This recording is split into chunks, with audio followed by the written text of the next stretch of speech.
I'm DeAnna Parks, and this is the Homestead Project.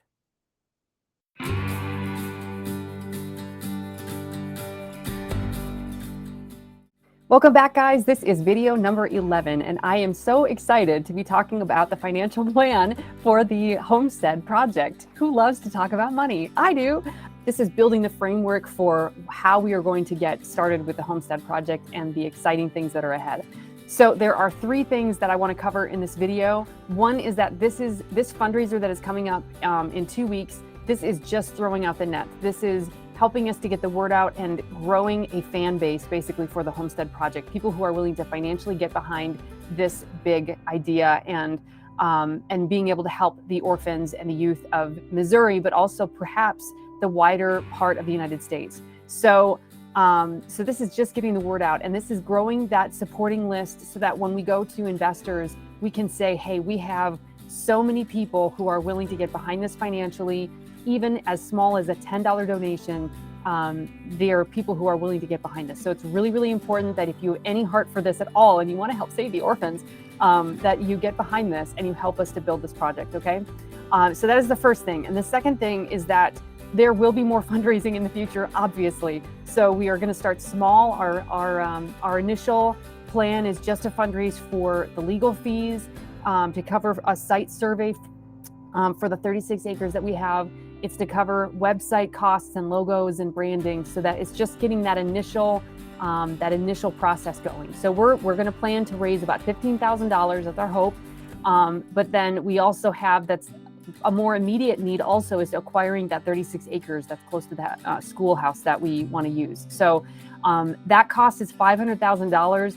I'm not expecting to be able to fundraise that on Indiegogo. But that is something, that is a number that I'm hoping to be able to go to an investor in the future to be able to say, hey, we have this amount of people who are supporting us so far. What do you think about being able to support us and helping us to purchase this land? So we are planning to purchase the land through our nonprofit. So whoever helps financially get behind that purchase will know that it'll be a tax write-off and all of that. So they'll be able to have some benefits there. And I am in talks right now with the owner of that property to potentially have it be a rent to own situation. Those details, of course, will be figured out, but possibly that's in the works. So that would be exciting, because then that can help bring down the cost of the annual cost to us right now and the monthly cost of what we would owe. So there you go. That is the long and short of it, is that we're initially just fundraising $15,000, and then in the future, I'll be approaching other donor investors and hoping to be able to land that property.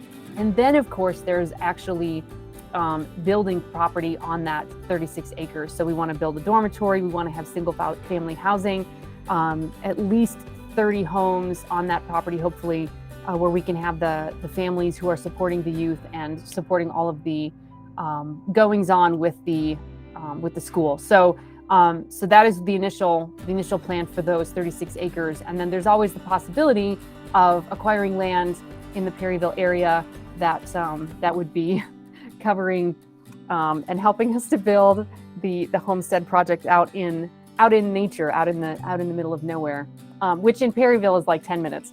As far as the Homestead Academy goes, or the Classical Academy, we're still figuring out the name of it. But as far as the school goes, we are not going to have that open probably for another 2 to 3 years, just realistically. So because it just takes that long to get everything figured out, where we're going to do all the classes and we want to be able to build a multi-purpose building that would go with the school and with the community there.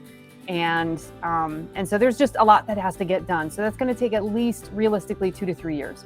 And then, just so you guys are aware, the Monday videos are going to continue. I'm going to just continue to share whatever is going on for that week or that happened in the previous week, and just keep everybody up to date. So you guys will always be in the know. There will be full accountability and transparency about what's going on. And yeah, so our goals with the Homestead Project are to be self-sustaining.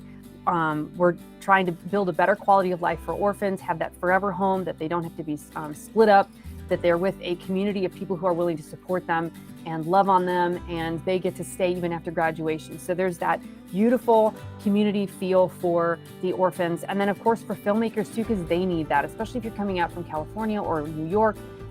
You know what I'm talking about. Like, there's just, you need that family feel with other people who have similar values and just want to be able to help make good art and entertainment and be able to build each other up.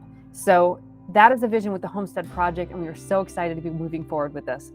And last but not least, don't forget that on June 27th at 12 noon Central Time, Conrad Sokolowski and myself, business partners, we will be meeting and talking about the Homestead Studios. It'll be a live chat. You guys can join us. There will be a sign up for that in the link below. So please make sure that if you want to be a part of that chat, that you sign up and RSVP so that we know who to expect and how many. And we look forward to seeing you there. So I hope you guys can join us for that on June 27th, 12 noon Central Time. Thank you so much for your support, and God bless you, God love you, and we'll see you on the next video.